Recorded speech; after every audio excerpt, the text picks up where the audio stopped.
नमस्ते गुरुजी। नमस्ते। गुरुजी, मेरा आपसे पहला सवाल यह है कि हम हिंदू जो मूर्तियों की पूजा करते हैं वो किस हद तक साइंटिफिक है, किस हद तक सही है। जैसे कि पीके फिल्म में भी दिखाया गया है कि वो पान पर लगा देता है एक पत्थर पे, उस पर थोड़े नोट रख देता है, लोग उस पर आके माथा टेक रहे होते हैं, उस पर नोट चढ़ा रहे होते हैं। और तो ये किस हद तक साइंटिफिक है, किस हद तक वैज्ञानिक है और किस हद तक लॉजिकल है ये? ओके, ये जो है ये बेहद महत्वपूर्ण टॉपिक है और बहुत सेंसिटिव भी है। और आज के समाज में जो हमारे यूथ हैं या जो भी लोग हैं, समाज है, उनको समझना बहुत जरूरी है। बहुत डिटेल में जाएंगे, ठीक है। समझिए, हम मूर्ति पूजा की बात करते हैं। मूर्ति पूजा क्या है, ये किस प्रकार से बहुत महत्वपूर्ण है किसी के लिए भी, और सनातन धर्म में इसका क्या महत्व है।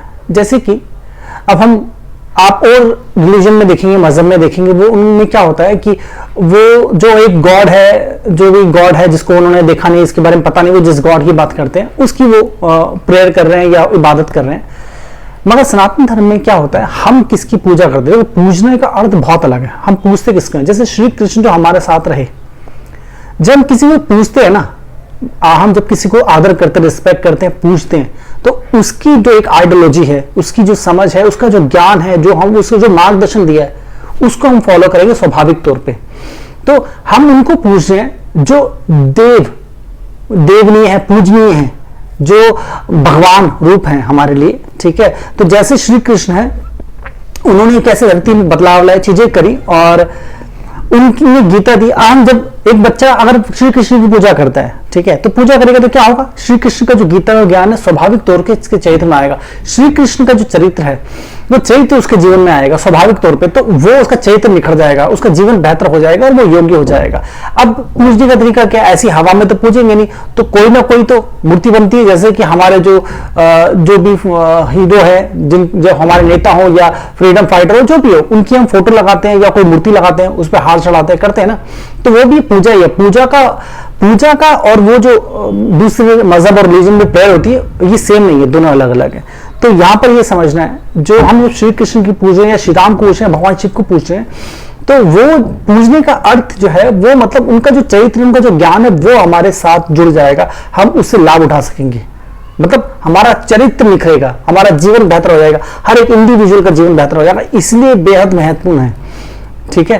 ये पूजा और जो लोग दूसरे मजहब रिलीजन में प्रेयर हो रही है, उसमें इसमें जमीन आसमान का फर्क है। देखो, हम पूछते हैं, यहां समझो, जैसे आपने पत्थर की बात भी करी, हम पूछ रहे हैं, नदियों को पूछ रहे हैं। अब नदी को पूछते हैं तो नदी क्या है, वो जीवन दायिनी है। अगर हम नदी को पूजा करेंगे तो पता क्या होगा, नदी की पूजा करने से हम नदी को दूषित नहीं करेंगे, क्योंकि हम जिसको आदर करते हैं, इसको पूछते हैं, उसको कभी दूषित नहीं करते। तो हमें सिखाया गया है, भले आज के हिंदू भूल गए उस चीज को, मगर हमें सिखाया कि नदी की पूजा को, नदी पूजनीय है, माँ जो गंगा है वो माँ है, तो हम माँ गंगा बोलते हैं उसको, ठीक है। तो उसको माँ के रूप में देखते हैं, देवी के रूप में देखते हैं, तो हम उसको गंदा नहीं करेंगे। वो अलग बात है कि अब के जैसे लोग चीज भूल गए हैं और बहुत इंडस्ट्रियलाइजेशन का जमाना आ गया है, तो बहुत सारी चीजें दूषित हो गई है। इस तरीके से यही चीज सिखाई गई, तो जैसे जैसे उस गंगा माँ की पूजा होनी कम हो गई, वैसे वैसे दूषित होती चलेगी। इसी प्रकार से पेड़ को, भूमि को पूछते हैं, भूमि अन्न देती है, पेड़ पौधे हमें फल फ्रूट भोजन ऑक्सीजन सब वहीं से मिलता है। तो ये जो है ना, पत्थर पहाड़ की पूजा करते हैं, जो भी चीज की पूजा कर रहे हैं, ये प्रकृति है। जो सनातन धर्म में प्रकृति से जोड़ना और बहुत गहरा सूक्ष्म इसमें है, समझाया गया, बहुत सूक्ष्म चीजें हैं। आप जिस देखो, आप नदी की पूजा करनी छोड़ दी तो नदी दूषित हो गई, जमीन की पूजा करनी छोड़ दी तो जमीन दूषित होनी शुरू हो गई, जंगलों की पूजा करनी छोड़ दी, जंगलों का क्या बुरा हाल हो गया। तो कहने का मतलब, हम जैसे ही एक दूसरे का आदर करना छोड़ते हैं, पूजा करना छोड़ते हैं, तो किस अवस्था में चले जाते हैं। हम तो स्त्री की पूजा करते हैं, कन्या की पूजा करते हैं, जवाई की पूजा करते हैं, मतलब हम तो जानवरों की पूजा करते हैं, गांव की पूजा करते हैं। गांव आधारित खेती हुआ करती थी भारत में पहले, तो गांव आधारित खेती से, गोबर से, मतलब किस प्रकार से एक शुद्ध और ऑर्गेनिक खेती होती थी, जिससे आज का जो है हम यूरिया डाल के और पेस्टिसाइड डाल के, पता नहीं क्या क्या डाल के भोजन उगाते हैं, और वो भोजन जहर जैसा है, उससे कितनी प्रकार की बीमारी पैदा होती हैं। तो ये नतीजा है कि हम पूछते नहीं है, ये इतना गहरा विज्ञान है इसके पीछे। ये कारण है कि हमें पूजा के लिए कहा गया और पूछते हैं हम, मगर समय के साथ साथ लोग उस चीज को भूल गए और अंधविश्वास में लग गए। बस वो पहुंच जाते हैं कि मंदिर पहुंच जाते हैं साल में, महीने में एक बार, या जब उनको जरूरत पड़े तब कि वो हमें दे दो ये, तो वो सही नहीं है। मगर ऐसा नहीं है कि ये प्रथा गलत है, लोगों की समझ में गड़बड़ आ गई है, मगर ये जो प्रकार है जो पूजने का, ये बिल्कुल सही है, ये बेहद महत्वपूर्ण है, बहुत ज्यादा। तो गुरुजी, कि जैसे कि आपने बताया कि पूजने के पीछे का जो लॉजिक है, जो साइंस है, वो काफ़ी हद तक आपने जो बताई बहुत ही सही चीज़ है, लॉजिकल चीज़ है। कि जैसे कि हम नदी को दूषित नहीं कर रहे हैं, नदी को पूजेंगे, अगर हम भूमि को दूषित नहीं करेंगे, अगर हम भूमि पूजन करेंगे, जंगल हो गए, बहुत सारी चीज़ें हो गई, तो इसके पीछे का लॉजिक साइंस समझ में आ रही है मुझे अभी। तो गुरुजी, मेरा आपसे दूसरा सवाल ये है कि मैंने बहुत सारी पिक्चरों में देखा है, बहुत जगहों पे सुना भी है कि अमरनाथ के मंदिर में अगर आप जाएंगे तो वहाँ पे आपकी इच्छा पूरी होगी। तो मेरा सवाल ये आता है कि शिव जी के वो वाले मंदिर में और शिव जी के जो रेगुलर मंदिर होते हैं, शिव जी की जो मूर्ति होती है, वहाँ पे हमारी इच्छा क्यों नहीं पूरी होगी? सिर्फ अमरनाथ के मंदिर में ही हमारी इच्छा क्यों पूरी होगी? क्या वो भगवान और ये भगवान अलग है? ये बहुत महत्वपूर्ण क्वेश्चन है, आपने अच्छा किया पूछा। देखो, इसको समझना पड़ेगा आपको। अब जैसे कि मैंने बोला ना, समाज समय के साथ साथ समाज में ना भ्रांतियां फैल गई, बहुत सारी कंफ्यूजन हो गई है और लोग सत्य को तो जानते ही नहीं है, बस वो अपनी दिन में लगे हुए, जो उनको अच्छा लगा वही कर रहे हैं। आप यही तो है कि आप भगवान के पास पहुंच जाते हो, भगवान मेरे को ये दे दो, मेरी जॉब लगवा दो, मेरा वो कर दो। ये तो आपको समझ दिए, समझ है आपके पास, हाथ है पैर है, करो यहाँ पर।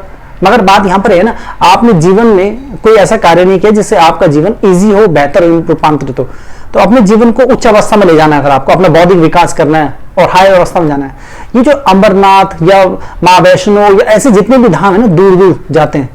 एक व्यक्ति शहर में रह रहा है, दूर रह रहा है, ठीक है, वो अपने कामों में बिजी है। अब वो कामों में बिजी है, अब वो काम से समय निकालेगा, क्योंकि काम तो जीवन भर चलता रहेगा, मरने के बाद भी चलेगा, वो कभी खत्म नहीं होता, नेवर एंडिंग।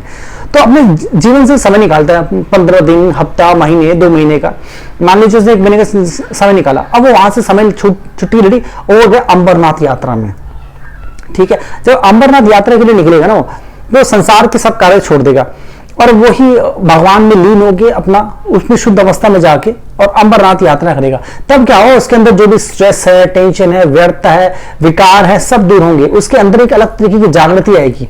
जब वो जागृति आएगी ना, जब बौद्धिक विकास होगा, तो उसके जीवन में समृद्धि आएगी। क्यों? क्योंकि बुद्धि खुल जाएगी, जो अड़चने थी वो अड़चने दूर हो जाएंगी, स्ट्रेस खत्म हो जाएगा, काम करना बेहतर हो जाएगा उसका। मगर उस यात्रा में जा रहा है, वो घर से निकला और वहां यात्रा पहुंचा, वहां पहुंचा और कोई ना कोई तो स्थान होगा ना, यहाँ भी शिव है भगवान, वहां भी शिव है, तो यहां जाएगा तो 1 सेकंड में पहुंच जाएगा घर के बगल में, ठीक है। वहां जाएगा, उसको समय लगेगा, उसको एफर्ट करना पड़ेगा, पैदल यात्रा करनी पड़ेगी, वो साधना करनी पड़ेगी, वो तपस्या होगी, उसकी इतनी विल पावर होनी चाहिए, तो इतनी विल पावर के साथ जाएगा, धीरे धीरे जाएगा और वहां पहुंचेगा साधना करते करते, और वहां जाके पूजा अर्चना करेगा, जल चढ़ाएगा, बेलपत्र चढ़ाएगा भगवान शिव पे, पूजा करके उनको प्रणाम करके उनका आशीर्वाद देके। और जब मैंने बोला ना कि हम जब किसी को पूजते हैं तो उनका ज्ञान, उनका चरित्र हमारे साथ आया था, तो वो साथ में आएगा, ठीक है। तो वो जो है ना, वो जो यात्रा होगी, इतनी यात्रा में वहां पहुंचेगा और फिर वहां से वो आएगा। ये एक साधना और तपस्या की तरह है, जिससे उसका जीवन शुद्ध हो जाएगा और शुद्ध जीवन में समृद्धि स्वाभाविक तौर पे आएगी। क्यों? क्योंकि मैंने बोला ना, व्यर्थता चली जाएगी, स्ट्रेस चला जाएगा और बुद्धि खुल जाएगी। क्योंकि इस व्यर्थ और स्ट्रेस की वजह से हमारा माइंड जैम रहता है, तो बुद्धि चलना बंद हो जाती है। तो ये बेहद महत्वपूर्ण है। बेटो, सनातन धर्म में जो भी कुछ है ना, वो बहुत वैज्ञानिक है। बात यहां पर यही है कि आज का समाज भूल गया है, उनको पता ही नहीं कुछ, तो वो कुछ का कुछ समझ लेते हैं और कोई उनको कुछ भी बोल देता है, बोलते हैं हाँ बात सही है कि शिव तो यहां भी है, वहां क्या करना है। अरे तुम जा ही गलत तरीके से रहे हो, तुम्हारे सोच विचार ही गलत है। तुमने कभी कुछ कोई पढ़ा ही नहीं, ना कोई किताब पढ़ी, ना कोई अध्ययन किया, कुछ करा ही नहीं तुमने, तो दिक्कत तो आनी है। क्योंकि तुम्हें कोई कुछ ही बोल दे तो तुम मान ही लोगे। प्रॉब्लम यही है ना कि तुम किसी प्रकार से चीजों को अध्ययन नहीं करते अपनी तरफ से, बस चाहते हो कहीं से कोई मिल जाए और किसी ने बोल दिया और उसी को मान लिया। तुम बहुत आलसी हो चुके हो। यही बहुत बड़ी प्रॉब्लम होगी आज के समाज की।